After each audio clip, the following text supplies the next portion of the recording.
Hi guys! Hi mga kalamon at kapatay gutom. Samahan nyo nga akong i-voice over itong aking vlog nung nakaraang araw. Kaya kami dito ng kasama ko ng Pansit Canton.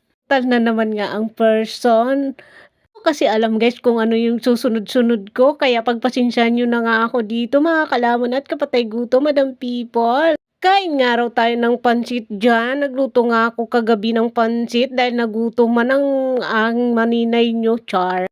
Kasi ng mata ko, magluto ka na ng pansit canton. So, nandito na nga ako sa pangalawang video. Kanina nga itong lunch namin. Nga ako dyan mga kalamon ng ginataan na tilapia with pechay. Nga dyan yung mga tangkay ng kangkong kasi sayang naman siya. Kaya ayan, todo kain nga si kalamon nyo dyan. Dito na nga ako sa pangatlong video nung nakaraan araw nga din ito. Tanghalian din to mga kalamon. Nagluto nga ako dyan ng tokwa.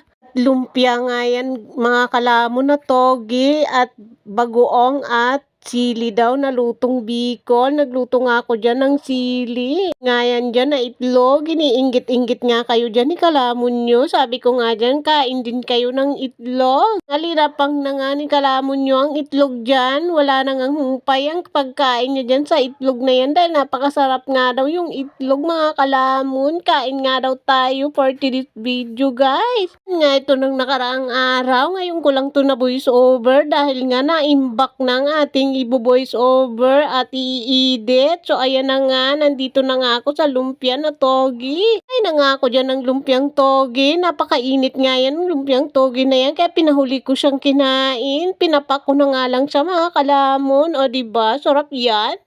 Kain nga tayo mga kalamon ng lumpiang togi.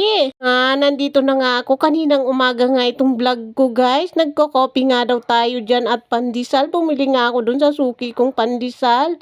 Pandesal nga yan guys na with malunggay. Dyan sa labasan namin. Dito yan sa aming syon. Sumali nga dyan si Kalamon Masya nyo mga kalamon. Sabi niya nga sali din ako Mama Marlene. Kain nga daw siya ng pandesal. Yan todo subo nga si Mama Marlene mo dyan. Kay vlogger girl nyo ng pandesal. Kumain din siya ng pandesal. Gusto niya kasi mga kalamon sinasawsaw kunwari sa kape. Kaya sinasawsaw ko nga yan kunwari sa kape. Kaya ayan napakain siya. Nga yan dyan kinain. Ang haba-haba nga itong video na to guys. Kaya lang konti lang yung kinuha natin. Dahil nga masyadong mahaba.